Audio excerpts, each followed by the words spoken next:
লোকজন মক্কা মদিনার বুকে হইচই লেগে গেল।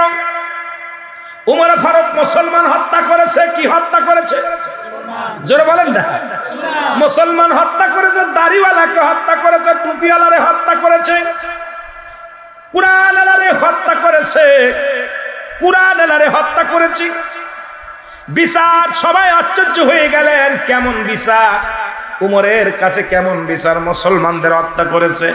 মুসলমানদের ভিতরে একটা বেঁধে গেল, হইচই বেঁধে গেল। মুসলমান সবাই বিচার চাই রাসূলুল্লাহর কাছে আসলেন। নবীজি বিচার করবে উমরের, কারণ উমর যে মুসলমান হত্যা করেছে, বিচার হবে। আমার আল্লাহ কয়, জিবরিল তাড়াতাড়ি যাও, আমার হাবিবের জানায় আসো, আমার উমর কোন মুসলমানকে হত্যা করে নাই, আমার উমর হত্যা করেছে একজন মুনাফিককে। ও মুসলমান শুনে নেন। সুতরাং মুসলমানদের মধ্যে বড় মুনাফিক যারা আমার নবীর রায় মানতে পারে নাই, আমি আল্লাহ তার বিপক্ষে চলে যায়। আমার রাসূল যার পক্ষে আছে আমি তার পক্ষে। সুতরাং আমার রাসূলের রায় যিনি মানতে পারে না, উমরের কাছে সে হত্যা হয়েছে, সুতরাং সে মুনাফিক, সে মুসলমান নাই। আগে আমার হাবিবের জানায়া দিয়ে আসো, আমার নবীজি যেন আমার উমরের বিচার না করে, কারণ আমার উমর কোন মুসলমানকে হত্যা করে নাই, কোন ইমানদারকে হত্যা করে নাই, একজন মুনাফিককে হত্যা করেছে। জোরে জোরে চিল্লায় বলো মারহাবা। আর একটু জোরে বলা যাবে না আল্লাহু আকবার। একজন ইহুদি বিশ্বাস করে আমার মাওলাকে, আমার হাবিবকে। এ মুসলমান শুনে নাও, পৃথিবীর মধ্যে এমন এমন নেতা কজন আছে রে মুসলমান, শুনে নাও। আমার বাবারা, আমার সেই খলিফা হযরত উমর ফারুক রাদিয়াল্লাহু তাআলা আনহু, উনিও কোরআন রিসার্চ করতে যায় মুসলমান হয়ে গেছেন, নবীকে দিয়া গবেষণা করতে যায় মুসলমান হয়ে গেছেন। তিনি পৃথিবীর সব কিছু ছেড়ে দিয়েছে, রাসূলুল্লাহর কদম মোবারক ছাড়তে পারে নাই। এমন ভালোবাসতো আমার নবীরে। নবী ইন্তেকালের পরে উমর একেবারে পাগল পারাপার হয়ে গেলেন। উমর কারুর লগে কথা বলে না, উমর কারুর সঙ্গে চলাফেরা করে না। উমর শুধু নিরাপত্তা পালন করে আর কান্দে, বলে ইয়া রাসূলুল্লাহ, ইয়া হাবিবাল্লাহ, মায়ার নবী,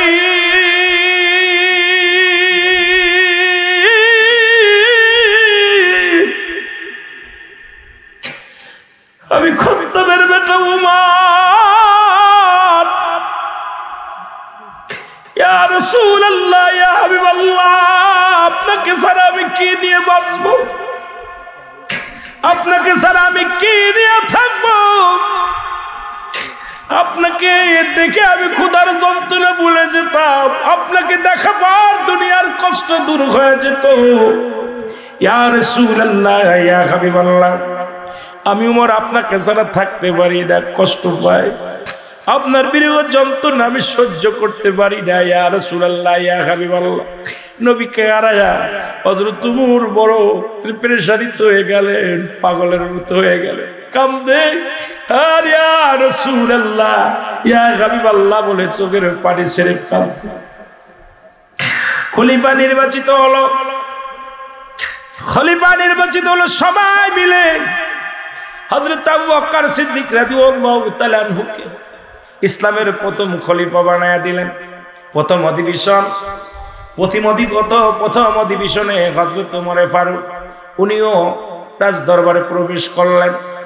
খলিফা হযরত আবু বকর সিদ্দিক রাদিয়াল্লাহু তাআলা আনহু, উনি রাজ দরবারে যাইয়া উনি যখন বসলেন, মুসলমান কুরসির মধ্যে বসলেন। বসার পর সবাই দেখে, সবাই খুশি হইলেন, সবার মুখে আনন্দের ছাপ, সবার মুখে দিয়া মিষ্টি হাসি, সবাই আনন্দ পাইলেন। কারণ যোগ্য ব্যক্তি চেয়ারখানা পেয়েছে। রাসূলুল্লাহ যে ময়দানে বসতেন, রাসূল যে বিচারগুলো করতেন, রাসূলের উত্তরসূরি নবীজির একমাত্র নবীজির শ্বশুর মুবারক, আমার নবীজির এক হলো শ্বশুর মুসলমান, দ্বিতীয় হলো প্রথম খলিফা। নবীজির শ্বশুর নবীজির বিবি আম্মা জান আয়েশা সিদ্দিকার আব্বা জান ছিলেন হযরত আবু বকর সিদ্দিক রাদিয়াল্লাহু তাআলা আনহু। যোগ্য ব্যক্তি চেয়ারের মধ্যে বসেছেন, যোগ্য ব্যক্তি খলিফা হয়েছেন, সবাই আনন্দিত, সবাই আনন্দিত। কিন্তু পাশে দাঁড়ায়া হযরত উমর ফারুক চোখের পানিগুলো দরদর করে ছেড়ে দিয়ে কাঁদতে লাগলো, হাউমাউ করে কান্দে। সবাই উমরের কান্নার দিকে ফিরে তাকাইলেন। উপস্থিত যত মুসলমান শ্রোতা ছিলেন, উপস্থিত রাজ দরবারে যত মেহমান ছিলেন, সবাই কান্নার আওয়াজ শুনতে পাইলেন। সবাই তাকায় দেখে উমর কান্দে, উমরের চোখে পানি। সবাই আবু বকর ডাকতে বলেন, ভাই ওমর তুমি কেন কান্দো? তোমার তো আজকে কান্নার কথা না, সবাই তো আমার খলিফা বানায় দিছে, সবাই মিলে যেহেতু আমার রায় দিছে, এই চেয়ারের যোগ্য ব্যক্তি বানাইছে, আমি আসলে যোগ্য নয়। ভাই ওমর রায়, ও ভাই মনে হয় আমি খলিফা হয়েছি, নেতা হয়েছি, তুমি মনে হয় মানতে পারো নাই, এই জন্য তোমার চোখে পানি, তুমি হাওমাও করে কান্দো। নাও, আমি চেয়ারের দরকার নাই, আমি আবু বকর এই চেয়ারটা আমি উমরকে দিয়ে দিলাম। কারণ উমর যখন কালেমা পড়েছিল মুসলমান তখন সরাসরি মুসলমান ওফেন তারা নামাজের আহ্বান করেছিল, মক্কা মদিনায় আযান শুরু করেছিল। যখন রাসূল পাক সাল্লাল্লাহু আলাইহি সাল্লামের হাতে ইসলাম গ্রহণ করেছিলেন হযরত ওমর ফারুক, তখন মুসলমানদের বিজয় ধ্বনি বেজে উঠেছিল। সুতরাং এই চেয়ারের একমাত্র যোগ্য অধিকার, যোগ্য পাওনাদার হলো হযরত ওমর ফারুক। আমি তাকে চেয়ারটা দিয়ে দিলাম, তুমি এসে বসো। ওমর ফারুকের কান্না আরো বেড়ে গেল। আল্লাহু আকবার। হযরত ওমর ফারুক আরো জোরে জোরে ফুপায়, ছোট মানুষের বালকের মতো কান্দে। বালক যেরকম, ছোট্ট বালক যেমন ফুপায় ফুপায় কান্দে, হযরত ওমর ফারুক ফুপায় ফুপায় কান্দতে লাগলেন। উপস্থিত জনগণকে বললেন, এ জনগণ শোনো, তোমরা খেলা, তোমরা নেতা ফিরা দিতে পারো, তোমরা সব পৃথিবীর সব কিছু ফিরা দিতে পারো, তোমরা কি আমার নবীরে আমার মুখে ফিরাইয়া দিতে পারবানি? এই রাজমহলে আসলে, পার রাজ দরবার আসলে আমি নবীরে দেখে দুনিয়ার সব দুঃখ ভুলে যেতাম। আমি খত্তাবের বেটা উমর, আমি আমার রাসূলের সঙ্গে কত বিদ্রোহী ঘোষণা করেছি, কত কষ্ট দিছি। আমার নবী কোনোদিন আমার কষ্ট দেয় নাই, আমার নবীজি কোনোদিন আমার আঘাত করে নাই। আমি যখন আমার রাসূলুল্লাহর চেহারা মোবারক দেখতাম, দুনিয়ার সব কষ্ট ভুলে যেতাম, সমস্ত দুঃখ ভুলে যেতাম। আজকে এসে যখন রাজ দরবারে এসে আমার নবীকে পাই নাই, আজকে যখন আমি এসে দেখি সব মানুষ দাঁড়া আছো, সব মানুষ বসে আছো, একটি নূরের মানুষ আমাদের মধ্যে নাই। একটা মানুষ, আমি আমার নূরের নবী, আমার মায়ের নবী, আমার জান, আমার প্রাণ, তোমরা এতই যদি পারো আমার নবীরে তোমরা বুকে ফেরায় দাও। আমি চাই না ধন জ্ঞান, চাই না আমি রাজত্ব, চাই না জমিদারি, আমি শুধু নবীরে চাই, নবীর ভালোবাসা বিহুনে আমি সহ্য করতে পারি না। এ মুসলমান শুনে নাও, পৃথিবীর মধ্যে নবীর সাহাবীরা এরকম নবীকে ভালোবাসতো। তারা ক্ষমতা লোভী ছিল না, টাকার লোভী ছিল না, সম্পদের লোভী ছিল না, তারা একমাত্র আমার রাসূলকে তারা জীবনের চাইতে ভালোবাসতো। মুসলমান গভীর মনোযোগ, এ মুসলমান, এই তো ছিল নবীর প্রেমিক, নবীকে হারায় সাহাবীরা এরকম পাগল ছিল। আবার খলিফা হযরত ওমর ফারুক যখন খলিফা হলেন, অনেক কথা চলে আসে, একটা কথা নিয়ে আলোচনা করতে যে অনেক লম্বা আলোচনা হয়ে যায়।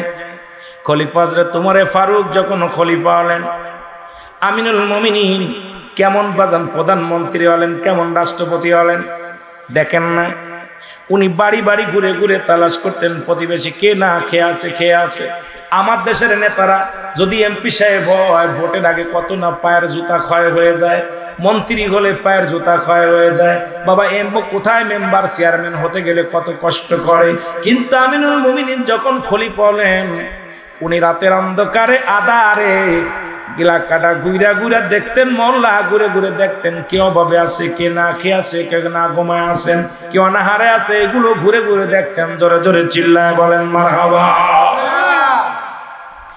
একদিন রাত্রে হযরত ওমর ফারুক দেখতে পাইলেন মহল্লার মধ্যে একটা ঘরের মধ্যে টিপ টিপ করে বাতি জ্বলে, টিপ টিপ করে বাতি জ্বলে।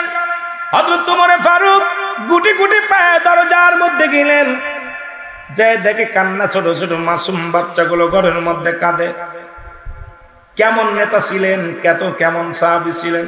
কেমন দুর্দর্শ ছিলেন, আবার কালেমা পড়িয়ে পড়ার পর সব বিলিয়ে দিয়েছেন।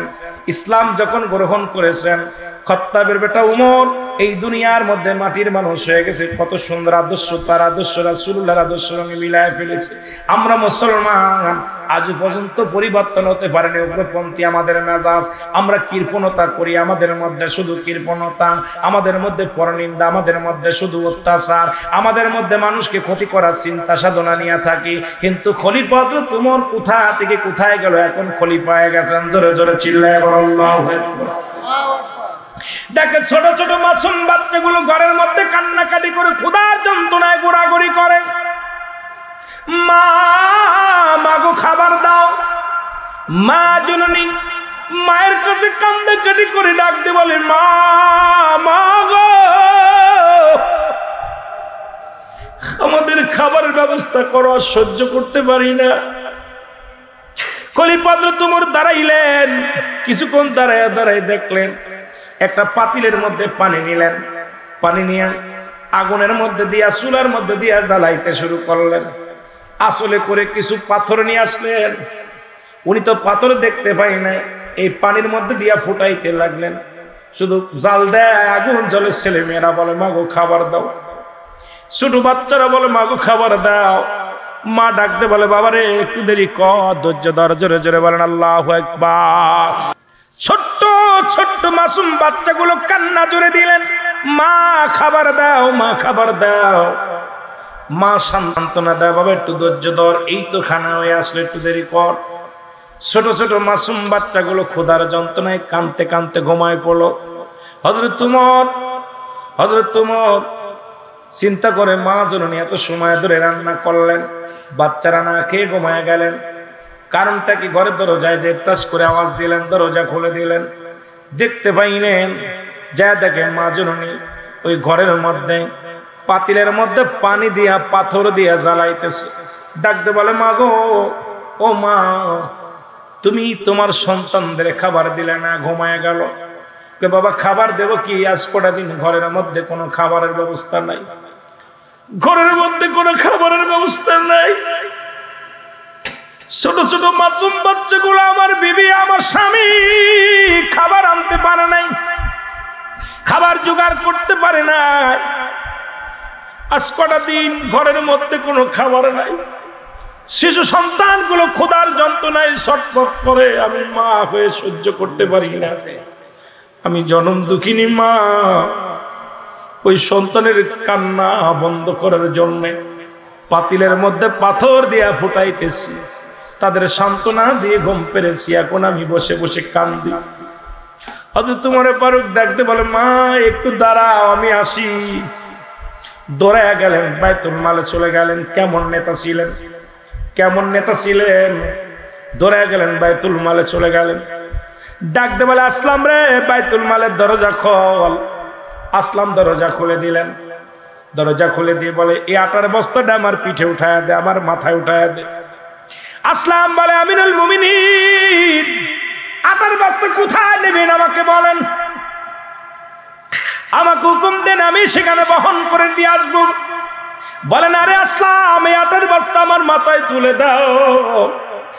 আমি উমর আল্লাহর কাছে কি জবাব দিব? আর চেয়ারম্যান মেম্বার গরিবের 2 কেজি চাউলের লোভ সামলাইতে পারো না, গরিবের 2 কেজি আটার লোভ সামলাইতে পারো না। আমার দেশে অসংখ্য চেয়ারম্যান সাহেব, অমুসলমান, শত শত টন তেল, শত শত টন চাউল তাদের খাটের নিচেই পাওয়া যায়, তাদের ঘরের মধ্যে পাওয়া যায়। এই গরিবের 10 টাকা কেজি চাউলের লোভ সামলাতে পারে না, এটা সরকার দিচ্ছে, তাদের 10 কেজি চাউল দেয়, এটার মধ্যেও ভাগ বসায় চেয়ারম্যান। এই হারামখোররা আমার দেশের নেতা, এই হারামখোরদের জন্য শান্তি ফিরে চলে গেছে মুসলমান। জোরে জোরে বলেন ঠিক কিনা? খলিফা হযরত উমর ফারুক ডাক দিয়ে বলে, আসলাম রে, আটার বস্তা আমার মাথা উঠে দাও, কথা বলো না, আমার ঋণ শোধ করতে দাও, আমি আল্লাহর আদালতে ধরা পড়ে যাব। কি জবাব দিব? আমি আমার মাওলার কাছে কোনো জবাব দিতে পারবো না। আসলাম আটার বস্তা উঠায় দিলেন। আমিনুল মুমিনিন হযরত উমর ফারুক আটার বস্তা মাথায় করে বহন করে নিয়ে আসলেন ঘরের মধ্যে। ডাকতে বলে, মাগো, তোমার সন্তানদের রুটি বানাই খাও, দেরি করো না মা, আমার দেরি হয়ে গেছে, আমি অন্যায় করেছি মা গো, এই লাওয়াটা রুটি বানায় তোমার সন্তানদের কলিজা ভরে খাওয়াও, পেটটি ভরে খাওয়াও, আর আগামী দিন তুমি উমরের দরবারে যাবা, আমি তোমাকে একটু বেশি দেওয়ার ব্যবস্থা করে দিব।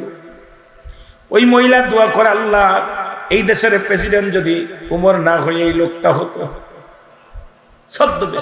আর আমাদের নেতারা মুসলমান বলেন আমিনুল মুমিনিন, উনি বললেন মাগো এটুকু লাও, এরপরে আগামীকাল তুমি উমরের দরবারে যাবা, আমি তোমাকে বলে একটু বেশি দিয়ে দিব।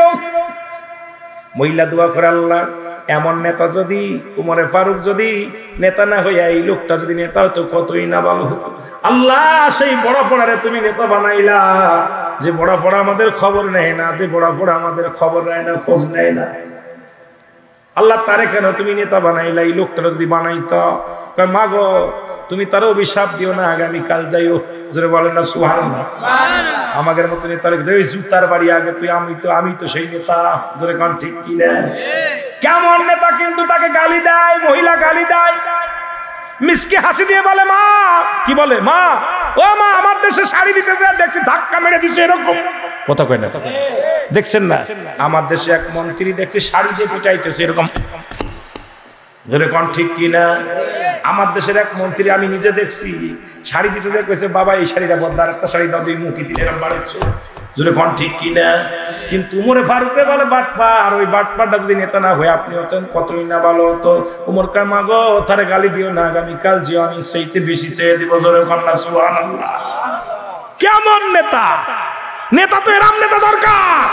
জোরে বলেন এরম নেতার দরকার আছে কিনা? আরো জোরে বলেন এরম নেতার দরকার আছে কিনা? এবার পরের দিন সকালবেলা উমর ফারুক রাদিয়াল্লাহু তাআলা আনহুর মুসলমান রাজদরবারে চলে গেলেন।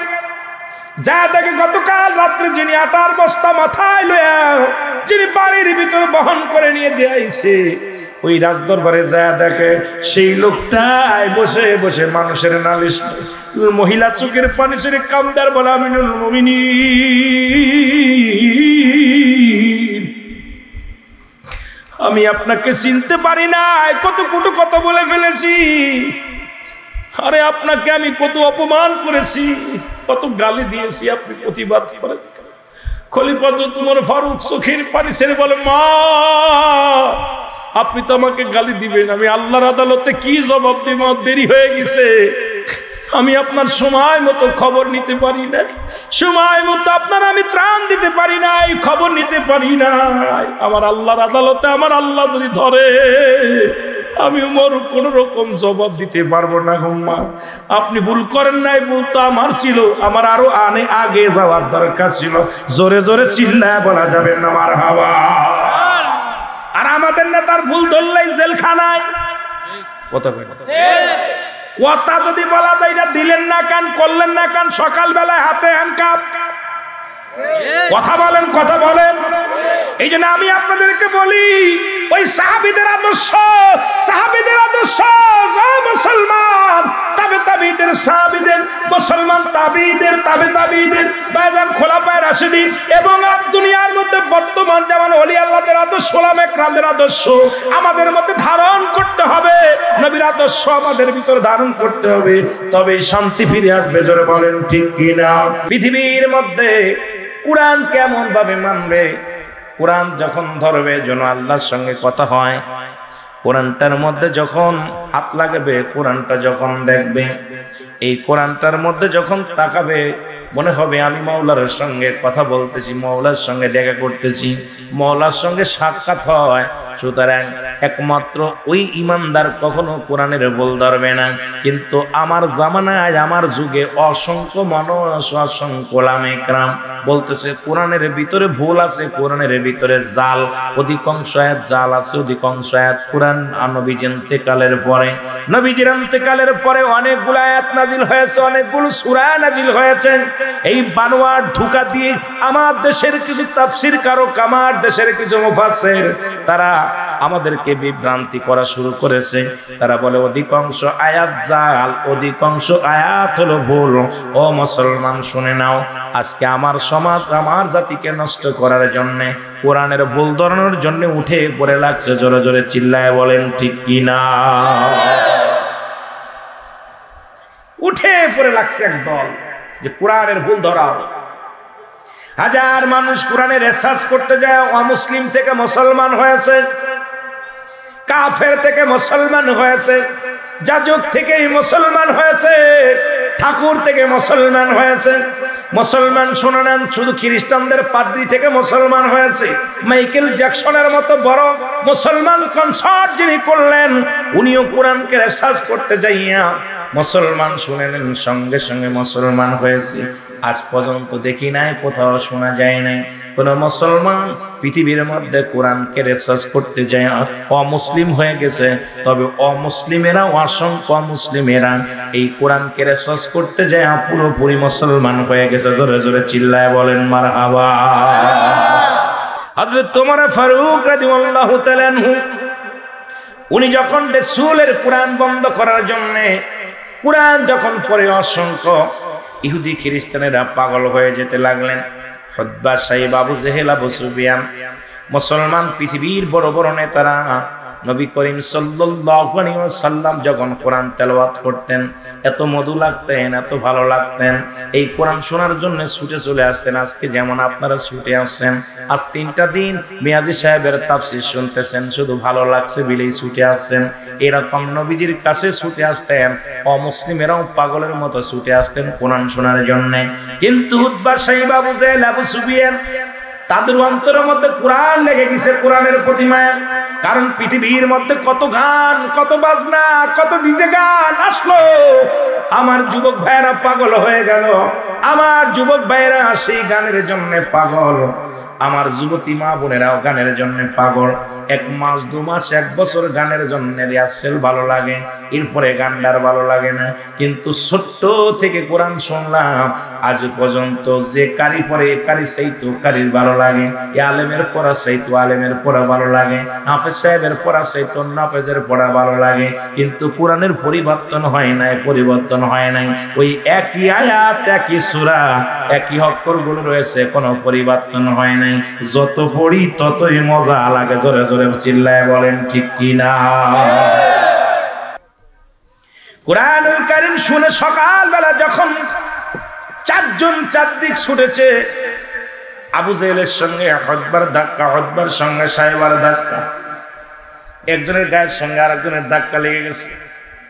তুমি, ও কয় তুমি, ও কয় তুমি। সবাই বলে আবু জেহেল, তুমি যে গতকালকে বললাম মুহাম্মাদের কোনো কথা শোনা যাবে না, মুহাম্মাদের কোনো বাণী শোনা যাবে না, মুহাম্মাদের বাণী যে শুনবে সে কি হয়ে যাবে, সে কালা হয়ে যাবে, রাসূলের মুহাম্মাদের যে দেখবে সন্দেহ হয়ে যাবে। তুমি প্রতিজ্ঞা করলে আমাদেরকে জানাইলা মুহাম্মাদের বাণী শোনা যাবে না, কোরআন শোনা যাবে না। আজকে কেন তুমি আসছো? আগে বলো, তুমি আমাদের নেতা, তুমি কেন আসছো? আবু জেহেল কয়, না রে, মুহাম্মাদের এই বাণী কোনো সাধারণ বাণী নয়, মুহাম্মাদের কোনো বানোয়াট কোনো গল্প নয়, আসলে এটা খোদাই রহমত, এটা আল্লাহর তরফ থেকে আসে। এই জন্য এই বাণী যতই পড়ে ততই মজা লাগে। জোরে জোরে বলেন মারহাবা। 4 বন্ধু প্রতিজ্ঞা করলেন, 4 বন্ধু প্রতিজ্ঞা করলেন, আজকে মুহাম্মদ যতই আমাদেরকে পাগল বানাক, আমরা কোরআন শুনতে যাব না। মুহাম্মদ যতই সুন্দরভাবে তেলাওয়াত করুক না কেন, আমরা শুনবো না, কাউকে শুনতে দিব না। 4 বন্ধু বাড়িতে যে ঘুমায় গেলেন, আবু জেহেল, আবু সুফিয়ান, উতবা, সাইবা। নবীজি রাত হয়ে গেল, কোরআন শুরু করছে। কোরআনুল কারীম নিয়ে বসে নবীজি কোরআন তেলাওয়াত করা শুরু করেছে। এমন সময় মুসলমান শুনে নেন, আবু জেহেল চিন্তা করে, আজকে তো কেউ আসবে না, আমি মজা মেরে শুনবো। উতবা মনে করে কেউ আসবে না, আজকে আমি মজা মেরে শুনবো। সাহেবা মনে করে আজকে কেউ আসবে না, আমি মজা মেরে শুনবো। মুসলমান এরকম করতে করতে 4 নেতায় হাজির হয়ে গেছে।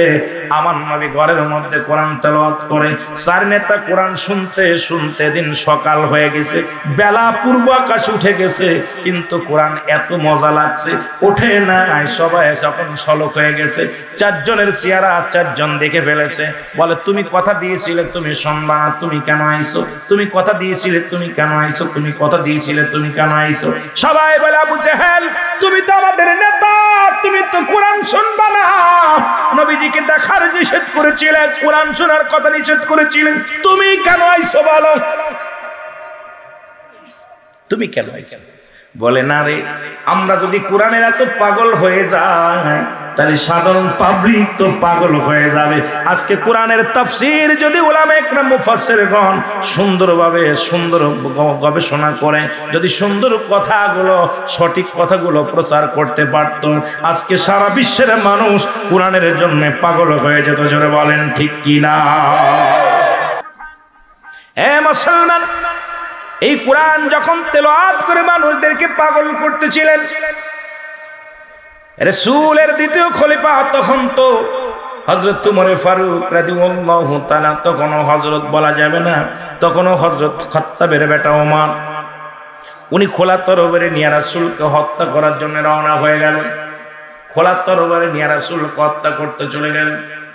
পথের মধ্যে নাইম ডাকতে বলে, আব্দুল্লাহ বিন নাইম ডাকতে বলে, শুনছনি ও ওমর তুমি কোথায় যাও? খাত্তাবের বেটা ওমর কোথায় যাও? কয় শুনেছি আব্দুল্লাহর বেটা মুহাম্মদ ওই থেকে কোরআন তেলাওয়াত করা শুরু করেছে। কোথা থেকে তারা আল্লাহর কালাম শোনায়, গোটা মক্কা মদিনার মানুষগুলো পাগল বানাইতেছে। তলে তলে সবাই গোপনে গোপনে মুসলমান হয়ে যায়। আমি যেতেছি আব্দুল্লাহর বেটা মুহাম্মাদের কল্লাটা শিরচ্ছেদ করার জন্য, এই দুনিয়া থেকে তার চির বিদায় করে দিব। জোরে বলা যাবে না নাউজুবিল্লাহ? খবরটা হলো তোমার ভগ্নিপতি আবু সাইদ, নাম কি? হযরত আবু সাইদ, তোমার বোন ফাতিমা গোপনে কোরআন তেলাওয়াত করে মুসলমান হয়ে গেছে। মারহাবা বলা যাবে না? আরো জোরে।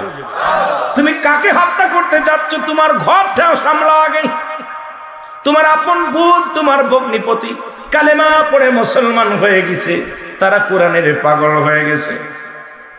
হযরত ওমরের তখন হযরত আগেই তো বলতেছি, এই জন্য হযরত বলে অনেকে বলতে পারেন হুজুর তখন তোমরা ঈমান আনে নাই, যেহেতু ইসলামের দ্বিতীয় খলিফা আমার নবীর প্রিয় সাহাবী, জান্নাতি সাহাবীদের মধ্যে দ্বিতীয় নম্বর সাহাবী, নবী 10 জন সাহাবীকে জান্নাতের সংবাদ দিয়েছে দুনিয়ার মধ্যে জিন্দা থাকতে। এই জন্য বাবারে আমি সম্মানের সঙ্গে তার নামটা নিই। খলিফা হযরত ওমর ফারুক রাদিয়াল্লাহু তাআলা খোলা তরবারি নিয়ে চোখ দুটি বড় লাল হয়ে গেছে, দোষ শুরু করেছে বোন ভগ্নিকে মারার জন্য। আল্লাহর নবী যে কোরআন শিক্ষা দিয়েছে, সূরা তাহা, নাম কি সূরার নাম কি? আরে অনেক আলোচনা, কিন্তু আমি ওদিকে গেলে অন্য আলোচনা শোনাইতে পারবো না, শুধু একটু বোঝানোর জন্য। সূরা তাহা তেলাওয়াত করতেছে হযরত ওমর ফারুকের বোন আর ভগ্নিপতি হযরত ওমর দাঁড়ায় গেলেন। কোরআনের কত দাম! কোরআনের বাণী শুনে হযরত ওমর দাঁড়ায় গেছে। ঘরের ভিতর থেকে আওয়াজ আসে, জোরে জোরে চিল্লায় বলেন মারহাবা। আর একটু জোরে বলেন মারহাবা। দাঁড়ায় আছে, দাঁড়ায় অনেকক্ষণ কোরআন শুনলেন। হঠাৎ করে ভগ্নিপতি মুসলমান আবু সাইদ, উনি যখন ঘরের দরজা খুলে দেখতে পাইলেন ওমর খোলা তরবারি নিয়ে দাঁড়ায় আছে। খোলা তরবারি দেখিয়া থরথর করে কাঁপন শুরু করে দিলেন। স্বামী স্ত্রী দুজনই থরথর করে কাঁপতেছে, কারণ কোরআনের বাণী তো পাঠ করেছে ওমরের বোন, ওমরের ভগ্নিপতি। ওমর তো কোরআন মানে না, নবী মানে না, হযরত ওমর তো কিছু মানে না। এখন ওমরের হাতে আমাদের গর্দান চলে যাবে, ভয়ে থরথর করে কাঁপা শুরু করেছে। আল্লাহু আকবার বলেন। হযরত আবু সাইদ ডাকতে বলে, ভাই ওমর,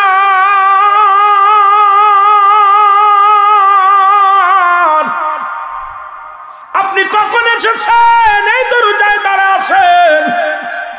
বলে আমি অনেকক্ষণ যাবত এসেছি। তোমরা ঘরের ভিতরে কি পাঠ করতেছিলা, কি পড়তেছিলা বলো? আগে বলো। বোন বাগনির গলার পানি শুকায় গেছে, কারণ যা পাঠ করছে শুনলেই মৃত্যুদণ্ড। বিপদ থেকে বাঁচা সম্ভব নয়। থরথর করে কাঁপন শুরু করে দিলেন। হযরত ওমর বলে, আমি কথা দিলাম রে, তোদেরকে আমি হত্যা করব না। আগে বলো কি পাঠ করলাম, এতক্ষণ সময় কি তোমরা তেলাওয়াত করতেছিল আমাকে বলো। ওমরের বোন ভগ্নিপতি দুজনেই বলল, ওমর রে, যদি এইটা শুনতে হয় তাহলে একটা কাজ করো। সেই কাজটা হলো তুমি আগে গোসল করে আসো। এই বাণী শুনাইতে গেলে ওযু লাগে, পবিত্রতা লাগে। এটা সাধারণ কোনো কিতাব নয়। ইংরেজি পড়তে গেলে ওযু লাগে না, বাংলা পড়তে গেলে ওযু লাগে না, ফার্সি পড়তে গেলে ওযু লাগে না, কোন ধর্ম কোন বিষয় পড়তে গেলে ওযু লাগে না। আল্লাহর কোরআনটা কি, এটা তেলাওয়াত করতে হলে শুনতে হলে ওযু লাগবে। আগে এই বাণী শুনতে হলে তোমাকে ওযু গোসল করতে হবে, পবিত্রতা তোমাকে পবিত্রতা হয়ে আসতে হবে। জোরে জোরে চিল্লায় বলেন মারহাবা। এ ভাইরা আমার, বন্ধুরা আমার, ওমর ফারুক গোসল করে আসলেন, ওযু করলেন, ওযু করা শিখা দিলেন। কেমন ওযু করবে নবীজি যেভাবে শিখা দিয়েছে, হযরত আবু সাঈদ শিখা দিলেন, ওযু করলেন। বলে এবার সূরা তাহা যেটা পাঠ করতেছিলেন পাঠ করা শোনাইলেন। শোনানোর পর হযরত ওমর করে খাম চড়তে লাগলেন। বলে গুণে বগ্নিরা রে তারা, আমি আসি। সুবহানাল্লাহ বলেন। তরবারি হাতের মধ্যে আছে, রাসূলুল্লাহকে হত্যার উদ্দেশ্যে রওনা হয়ে গেলেন। এদিকে খবর আসলেন ওমরে ফারুক খাত্তাবের বেটা উমর খোলা তরবারি নিয়ে রাসূলকে হত্যা করার জন্য রওনা হয়ে গেছে। হত্যা করার জন্য, রাসূলকে হত্যা করে দেবে। নবীর কাছে যে সাহাবীরা বলে, ইয়া রাসূলুল্লাহ, সর্বনাশ, খাত্তাবের বেটা উমর তো খোলা তরবারি নিয়ে রাগান্বিত হয়ে আপনার দিকে ছুটছে আপনাকে হত্যা করার জন্য। আমার নবী বলে, আসতে দাও। সুবহানাল্লাহ বলেন, আসতে দাও। ওমর ফারুক আসলেন, সাহাবীরা জাজ্জার পজিশন নিয়ে নিলেন। মারহাবা বলেন। নবীর সাহাবীরা জাজ্জার মতো পজিশন নিলেন। সাহাবীরা বলে, ইয়া রাসূলুল্লাহ, ইয়া হাবিবাল্লাহ, যদি ওমর এসে আজকে যদি আপনার উপরে বিদ্রোহী ঘোষণা করে, কোন রকম যদি আপনাকে আঘাত করে কথা বলে, কোন রকম যদি আপনার দিকে চোখ আঙড়ায় কথা বলে, আমরা সাহাবীরা মেনে নেব না। আমরা ওমরকে আজকে ছাড় দিব না, হয় জীবন যাবে না হয় জীবন নিব। যার পজিশন নিয়ে দাঁড়ায় গেলেন। হযরত ওমর রথ খোলা তরবারি নিয়ে রাসূলুল্লাহর দিকে রওনা হয়ে গেলেন। আমার নবীর সামনে আসিয়া ওমর থম করে দাঁড়ায় গেলেন। একদম দাঁড়ায় গেলেন, কথা বলে না, একদম মূর্তির মতো দাঁড়ায় রইলেন। আমার নবীজি উমরের কলারটা চেপে ধরলেন। আল্লাহু আকবার বলেন। নবীজি উমরের কলারটা চেপে ধরে বলে, এই উমর, তুমি কিসের জন্য এভাবে থমের দাঁড়ায় গেলেন?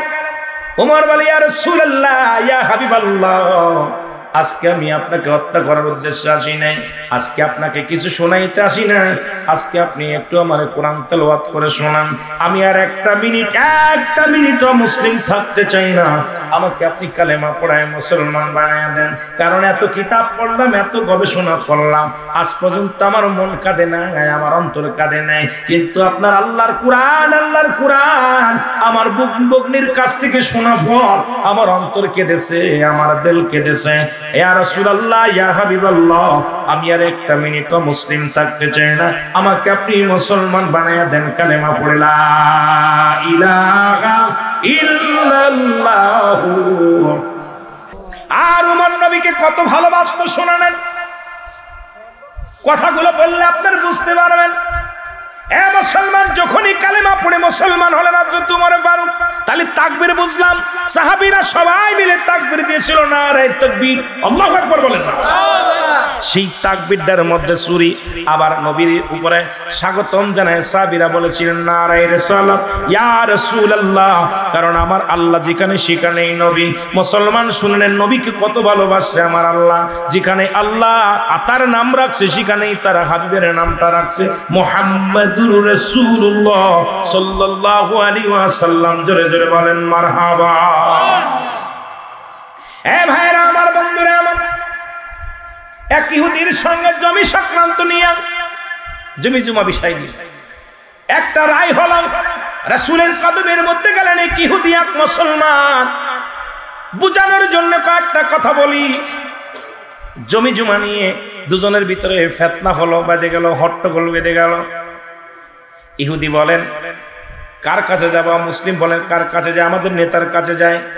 মুসলমান বলে না, মুসলমান বললেন না, যা লাগবে না, আমার নবীর কাছে যাওয়া লাগবে। ইহুদি মুসলিম বলেন চলো যায়, তোমার নেতা মুহাম্মাদের কাছে যায়। নবীর কাছে চলে গেলেন দুজন মিলে, একজন অমুসলিম একজন মুসলমান, দুজন চলে গেলেন রাসূলুল্লাহর কদমের মধ্যে। ভালো করে বুঝে নিবেন বাবা, দুজনই চলে গেলেন। আমার নবীজি দুজনের মুখের বাণী শুনলেন, কে কি বললো, দুজন দুপাশ থেকে কথা শুরু করে দিল। নবীজি দুজনের আলোচনা শুনে রায় দিয়ে দিলেন, ইহুদির পক্ষে রাসূলুল্লাহ রায় দিয়ে দিলেন। জোরে জোরে চিল্লায় বলেন মারহাবা।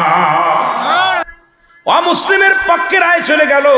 মুসলমান মেনে নিতে পারলেন না যে যেহেতু আমি মুসলমান, রায়টা আমার দিবে। যেরকম আমার দেশের মানুষ এমপি সাহেবের লোক হইলে এমপি সাহেব সারাই নিয়ে যায়, মন্ত্রীর লোক হলে মন্ত্রী সারাই নিয়ে যায়। এক এক দেশের নিজের ছেলের দোষটা ঢেকে রাখি, পরের দোষটা উপাদান আমরা ধরি। এইরকম মুসলমান আমার নবীর কাছে এমন বিচার নয়, আমার নবীর কাছে রায় হলো ন্যায় পরনায়। নবী ছিলেন বাইয়ানাত, উত্তম আখলাক, উত্তম চরিত্র, যা পৃথিবীর মধ্যে কোন কারোর কাছে ছিলেন না। কোন নবীর এইরকম খাসলাত, এইরকম চরিত্র, আমার নবীর মতো চরিত্র পৃথিবীর মধ্যে কেউ ছিল না। আদর্শের মধ্যে নবীর সাথে কোনো তুলনা হয় না। সব দিক থেকে শ্রেষ্ঠ নবীর শ্রেষ্ঠ গুণ। আমার নবীর অতুলনীয়, আকাশ আসমান জমিনের নিচে, উপরে কোথাও জমিনের মধ্যে এমন নবী আর খুঁজে পাওয়া যাবে না। জোরে বলেন ঠিক কিনা? অমুসলিম রায় পেয়ে অত্যন্ত খুশি হয়ে গেলেন, বলে মুসলমানদের রায় ঠিক আছে, ন্যায় পরায়ণ, সত্যের সন্ধানে মুসলমান নীতির উপর অটল। মুসলমান ব্যক্তি বলেন না, আমি এই রায় মানি না, কারণ এই রায় যাবে আমার পক্ষে, ইহুদির পক্ষে চলে গেল।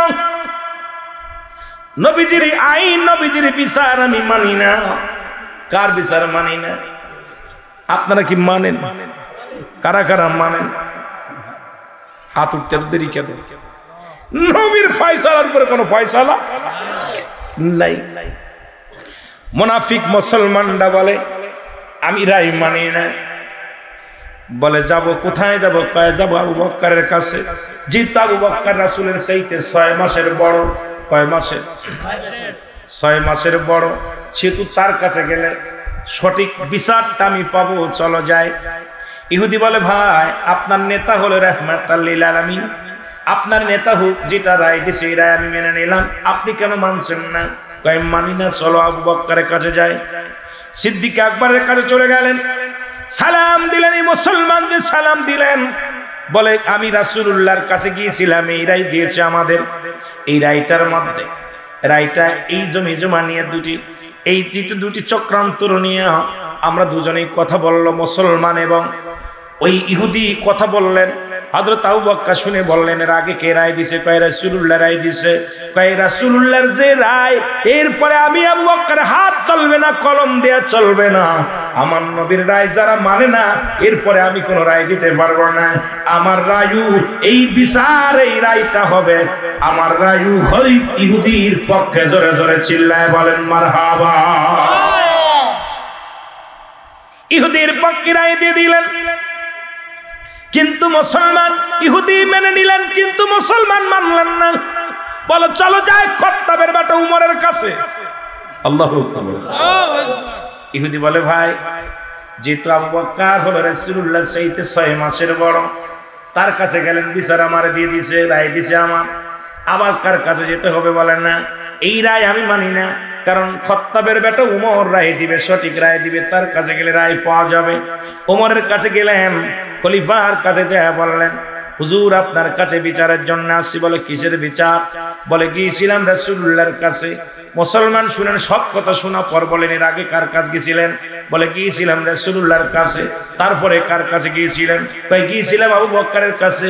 বলে রায় কি হয়েছে? রায় ইহুদির পক্ষে গেছে, আমি মানতে পারি নাই, কারণ আমি মুসলমান, রায়টা আমার পক্ষে আসবে।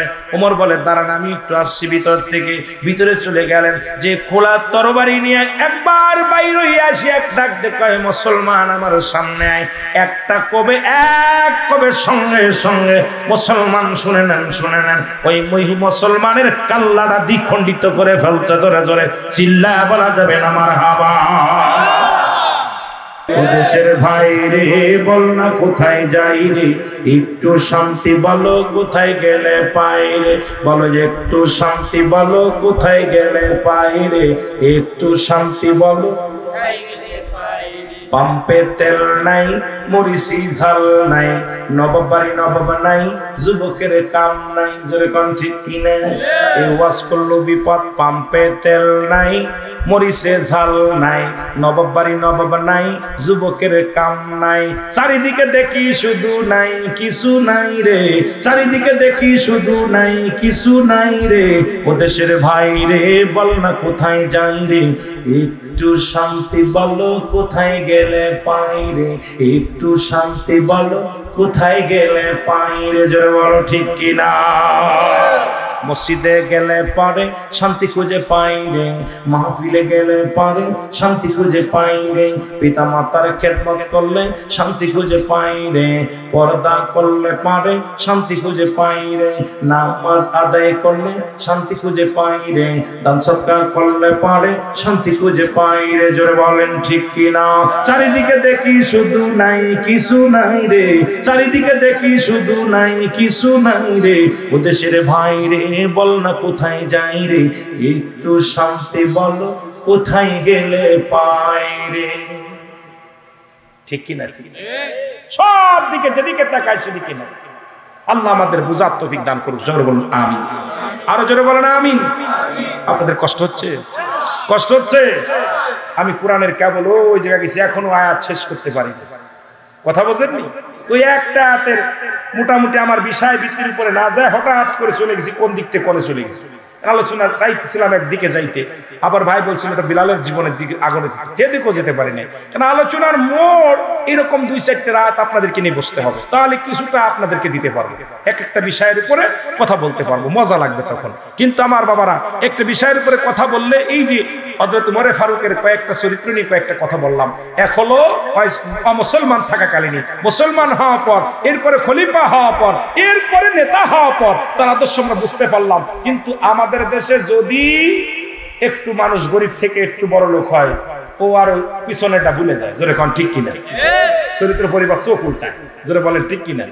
চোখ উল্টালে জিগাই যে তুই তো একসময় ভাত পাইলি মানে কথা বলছেন, কারণ ওর যেই পরিবর্তন হয় ওর চোখ উল্টে যায়। জোরে বলেন ঠিক কিনা?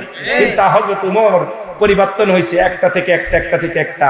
তার চরিত্র পরিবর্তন হয়েছে কোনটা? আল্লাহ রাসূলের দিকে ঝুঁকে পড়ছে। তার ভিতরে অহংকার আসে না। নেতা হয়েছে কিন্তু নেতা হওয়া পরও নিজেকে বিলিয়ে দিছে মানুষের জন্য। আমরা সুন্নিরাও চাই যত আমি ছোট থাকি আর বড় থাকি আল্লাহ রাসূলের প্রেমে জীবনকে বিলিয়ে দেব। জোরে বলেন ঠিক কিনা? রাজি আছেন সবাই? আরো জোরে বলেন রাজি আছেন? নারায়ে তাকবীর, নারায়ে রিসালাত, নারায়ে গাউসিয়া, মারহাবা মারহাবা। আরো জোরে বলুন মারহাবা। যেহেতু যদি সময় পায় আর একটু কথা বলবো, একটু কষ্ট দিব আপনাদেরকে। আগামী বছর মাহফিলের জন্য, এই বছর মাহফিল করেছে আমার ভাইয়ের, আচ্ছা 3 দিন ব্যাপী, অনেক কষ্ট হয়েছে। আমাকে বলতেছিল ভাইজান, তা যেহেতু আমরা 3 দিন ব্যাপী মাহফিল করেছি, হঠাৎ করে রোজার পরে মানুষ এমনি একটু অভাবের মধ্যে আসে। অভাব আসবে না কেন? যে আলু ছিল কিছুদিন আগে 18 টাকা, এখন হচ্ছে 40 টাকা। আমার দেশে দেখলাম, আমার বাড়ির কাছে কয়েকটা ব্যবসায়ী আছে, এই মিডিয়ার ভাইয়েরা ভালো করে ধরেন, আমি এবার কইলে আমার বাড়ির আশপাশে কয়েকটা ব্যবসায়ী দেখলাম যে পরিমাণ পেঁয়াজ কিনে রাখছে, রসুন কিনে রাখছে, এইগুলো যদি আমাদের বাংলাদেশ ছেড়ে দেয় তাই বাংলাদেশ চলে যায়। এত পরিমাণ কিনে রাখছে, কিন্তু এটা ধরে না করে। কয়েকদিন পুলিশ এসে দেখলাম ঘুরে ঘুরে করে 500 নিয়ে চলে যায়, চুপ করে আর ধরে না। কারে দিয়ে ভূত খেতাবে? ওরা ওদের আসে, যখন খবর পায় আসে, আইসা পরে ওই রাস্তার পর দাঁড়ায় করতে নাকি এগুলো করো, কথা বুঝেন? জবাব আল্লাহর দরবারে কি দিবেন? এইরকম অসাধু ব্যবসায়ী ভরে গেছে, এই জন্য মানুষের উপরে কষ্ট নেমে আসছে। যেটা বলেন ঠিক কিনা? আজকে আসার পর দেখলাম, বসেন, আজকে আসার পর আপনাদের এই বাজারে দেখলাম অসংখ্য তরমুজ, অথচ রমজান মাসে এক টুকরা তরমুজ 500 টাকা 300 টাকা 200 টাকা দিয়ে মানুষ কিনে খাইছে, কিন্তু এখন তরমুজ কুত্তায় খাচ্ছে না, পচে পচে নষ্ট হচ্ছে। মানুষকে ইমানদারের কষ্ট দিলে, মুমিনের কষ্ট দিলে আল্লাহ সহ্য করতে পারে না, জোরে বলেন ঠিক কিনা? অসাধু ব্যবসায়ীদের এমন ভাবে এই দুনিয়াতে লাঞ্ছনা, তাদের কলজে পচবে, নারী পচবে, ফ্যাপসা পচবে, হার্ট নষ্ট হবে, গোলক হয়ে যাবে, কারণ দেখবেন মরণের সময় তারা পানি পাবে না। যারা অসহায় মানুষকে কষ্ট দেয়, নিত্য প্রয়োজনীয় মালকে যারা দ্রব্যমূল্যের দাম বাড়িয়ে দেয়, আল্লাহর গজব তাদের মৃত্যুর আগে শুরু হয়ে যায়। মৃত্যুর আগে তারা পানি পাবে না, তারা লাঞ্ছিত হয়ে, অপমানিত, অপদস্থ হয়ে মৃত্যুবরণ করবে। যারা সিন্ডিকেট করে দ্রব্যমূল্যের দাম বাড়ায়, মানুষকে কষ্ট দেয়, জোরে বলেন ঠিক কিনা? আমার ভাইরা, দরদি বান্দা কোনো ব্যক্তি আছেন কিছু নগদ টাকা দেওয়ার মতো? এটা নগদ, নগদ আপনার নগদ, বাকি বলে দিচ্ছেন বাকি লাগবে না, এখন নগদ। যদি কোনো দরদি বান্দা থাকেন, আপনি 500 1000 একটু দয়া করে দিবেন, আমি মুনাজাত করে দোয়া করব। যদি কোনো দরদি বান্দা থাকেন, একটু আমার কাছে দিলে আমি খুশি হব। মিডিয়ার ভাইরা বন্ধ করেন, তারপর আবার মুনাজাত ধরেন, মুনাজাতটা ধরে নেবেন, দোয়াটা ধরবেন। দোয়াটা অনেক দোয়ায় অনেক আশিকের চোখে পানি আসে। আসেন, কেউ আছেন দেওয়ার মতো? আমার হাতে দেওয়ার মতো কেউ নাই? না থাকলে ভিতরে যান।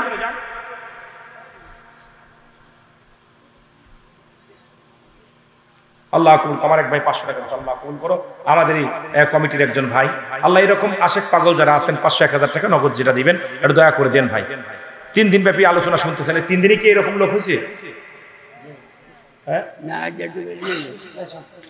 আমার মাহফিলে তো এত কম লোক হয় না বাবা। ও ধান কাটছে, আল্লাহ কবুল করুক। তবুও দেখেন আপনাদের, আল্লাহ কবুল করুক সবাই রে, আল্লাহ তাআলা দয়া করুক। তবে আপনারা এই মাহফিল যে সময় দিচ্ছে, এই সময় ইমান শক্ত আছে আপনাদের। এই ঝড় বাদলের ভিতরে তো 3 দিন ব্যাপী মাহফিল শুনাইছেন, ইমান শক্ত আছে। ইমান শক্ত না থাকলে পারতেন না। এই মুনাজাত শরীফ, মুনাজাত তুলে নেবেন, মুনাজাত দিবেন ভাইদেরকে। অনেকে ফোন দেয় বিদেশ থেকে, আপনারা মুনাজাতটা তুলে দিবেন। মুনাজাতে মানুষের চোখের পানি আসে না, একটু দয়া করে মুনাজাত গুলো তুলবেন। দোয়া করার দোয়া শরীক হতে দিবেন ভাইদের একটু দোয়া শরীক হতে দিবেন। নিজেরাও হবেন, তাদেরও শরীক দিবেন। কে আছেন আর দেওয়ার মতো? আছেন কেউ? এই ফ্যানটা কি এলো ভাই বন্ধ লিখে? একটু জিকির করেন আল্লাহ আল্লাহ।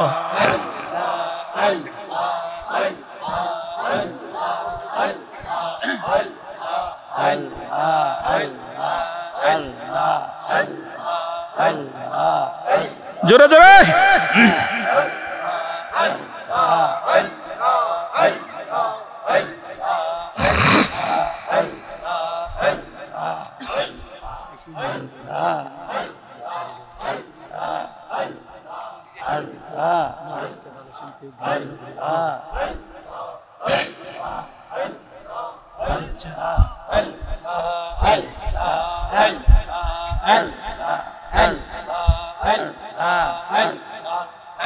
লা ইলাহা ইল্লাল্লাহু মুহাম্মাদুর রাসূলুল্লাহ।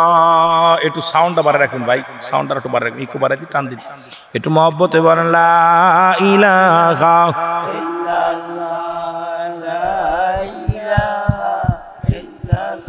আর জোরে লা ইলাহা লা ইলাহা ইল্লাল্লাহু মুহাম্মাদুর রাসূলুল্লাহ সাল্লাল্লাহু আলাইহি ওয়াসাল্লাম। এ ভাইরা আমার, বন্ধুরা আমার, যে কথা বলতেছিলাম,